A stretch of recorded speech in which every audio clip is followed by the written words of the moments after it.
making Adam from Adamah. And so what he's doing is he's creating man out of the slime of the earth and out of the breath of God. So man's soul is the breath of God. What a strange combination. Slime of the earth and the breath of God. Yes? It's not just man's soul, right? And at the end of the first chapter, he says that to add to man that everything that has my breath of life is given to you, right? So does that say that every living thing, because he even says plants, so he's saying everything has a soul? Yes, they all have a soul. The nature of that soul can be quite different. The soul of plants and animals is not eternal.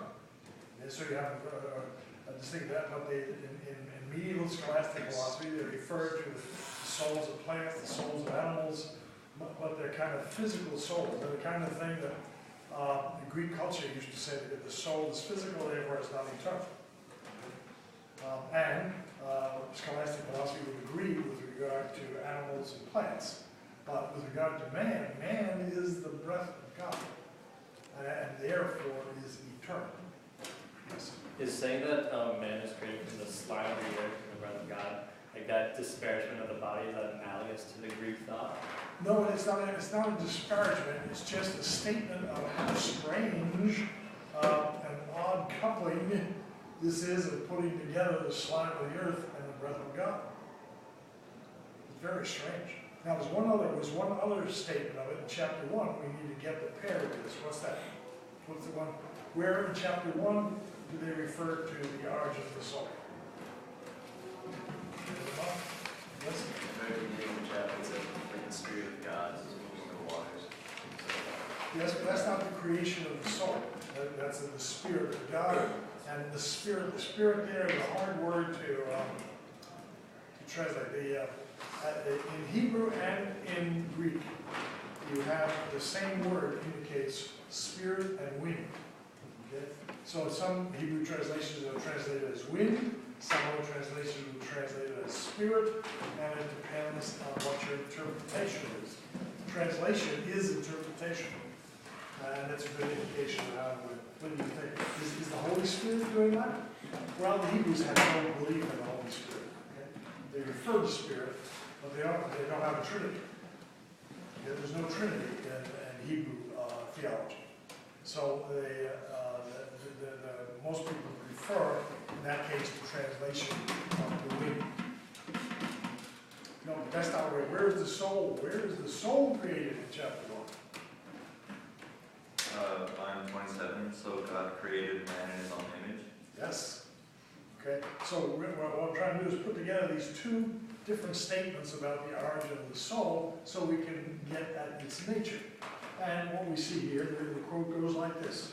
Then God said, let us make man in our image. The our there is also a problem. But we go on. After our likeness. After our likeness. So man is being created in the very image of God. Okay? And that's not a metaphor. Man's soul is an exact likeness of God. Because as we find out in the second chapter, it is the very breath of God. So let them have dominion over the fish of the sea, the birds of the air, and the cattle, and over all the wild animals and all the creatures that crawl on the ground. God created man in his image. In the divine image he created him. Male and female he created them. Notice the emphasis he gives to that. He repeats it and he puts it in verse. This is verse. Most of Genesis is in prose, but when the writer wants to call great attention to something that is solemn and important, he waves a big flag by putting it in verse. Okay? And that's what happens here. To indicate to you how important it is that God created man in his image, in his divine image he created it.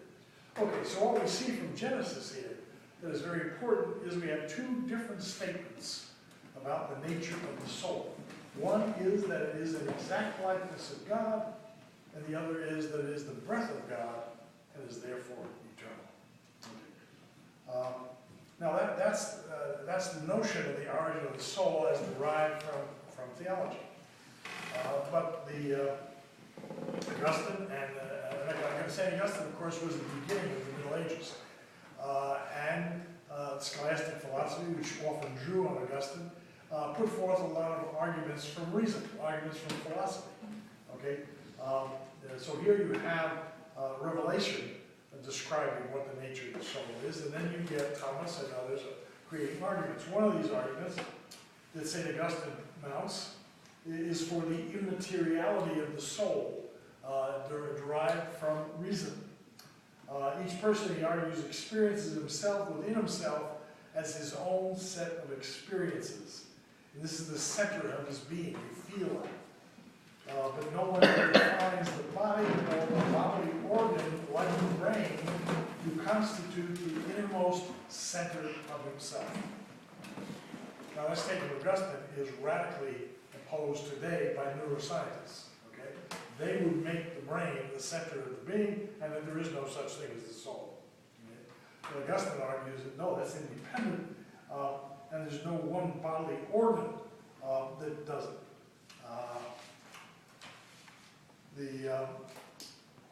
He maintains that each person is something non-bodily in his innermost self.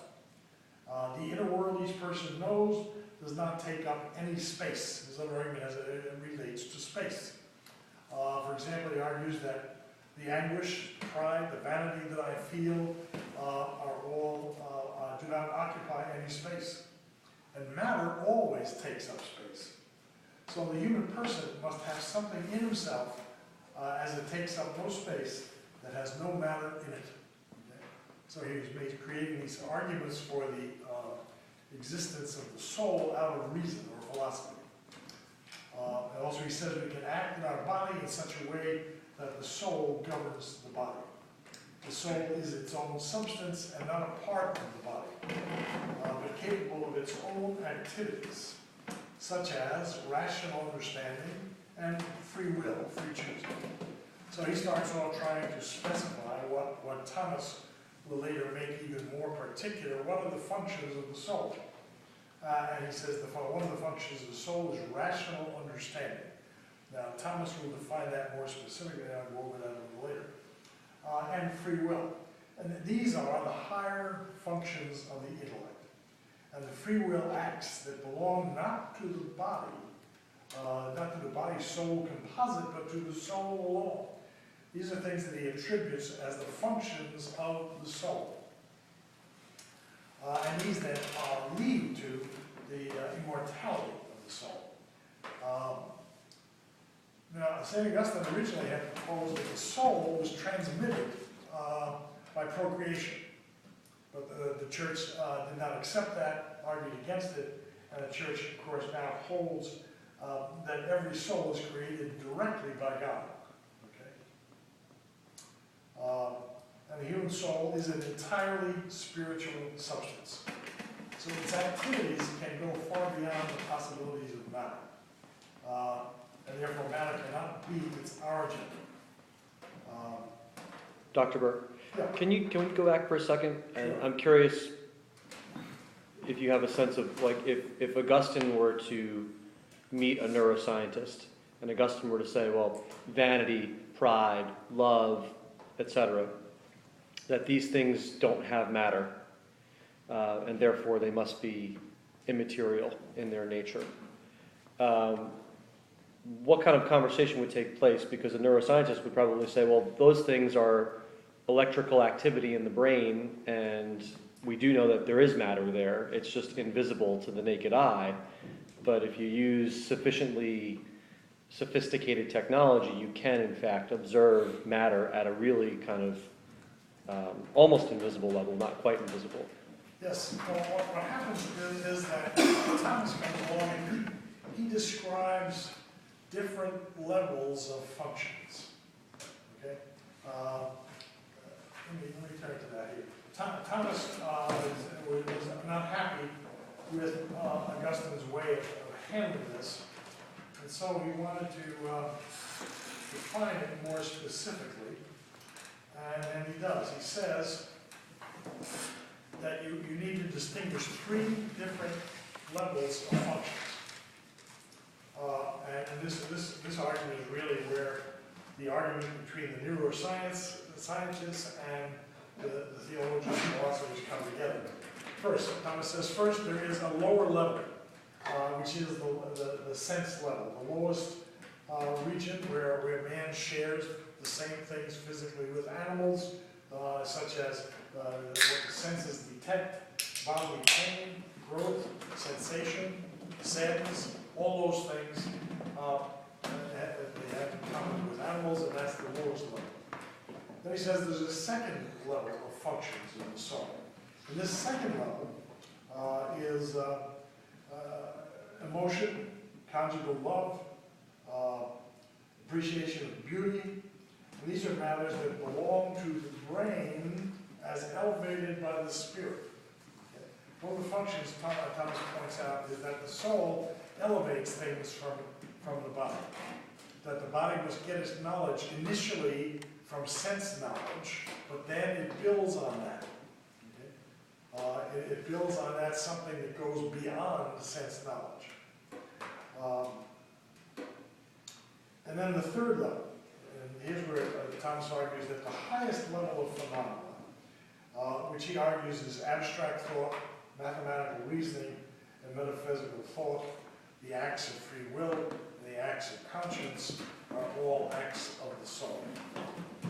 So the argument between neuroscientists and the theologians or philosophers are how do you divide these functions, and which ones belong to sense knowledge, and then they belong to the brain, which ones are functions that are elevated by the brain. Remember, Thomas always puts great emphasis on sense knowledge. That's the beginning of knowledge. However, that knowledge can rise to an intellectual level, which is an immaterial level. And that's because the function of the soul is to deal with those things which are higher level kinds of thought, free will, and conscience. And so the argument today between neuroscientists and theologians is can you prove that these highest level functions derive from functions of the brain, and that's where a lot of the arguments are being conducted today. Yes? But those things could be argued also to be in the area of the mind, which is precisely what they're arguing for. And I think with Augustine, and this is certainly why I think the church has left Augustine behind and taken Aquinas, Augustine was a man of passion, and I think he was not a man who would opt for rational thought. I think that when you read his writings, especially the Confessions, and he was delving deeper inside of himself to get to what it was. His question was, what is it? What do I love when I love my God? Not how is the function performed, but what is it when I love my God? And when he kept going through the functions of the soul, the spirit, to figure out how the soul functioned, it came down to the level of how is it that the soul loves, not how is it that we get to these layers of rational thought. And when it comes down to the notion of free will, it is the love of God and the grace of God, not intellection. And those things, the answer is all the mind. I mean, we always end up there. And this is what we've been going through in this course.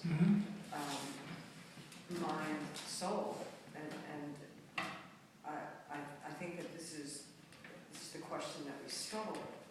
Yes. And what we call it, I've been trying to plug the soul part. Yes, I know. It's a very difficult issue and a very disputed issue. And Augustine, Augustine has a wonderful quote that I have here. Let me give it to you now. Augustine, reflecting on all these things about the body and the soul, says as follows: the way in which spirits are united with bodies is altogether marvelous and cannot be understood by man. Yet, this unity of body and soul is man himself. And so Augustine found it to be a probably a mystery that we can't solve.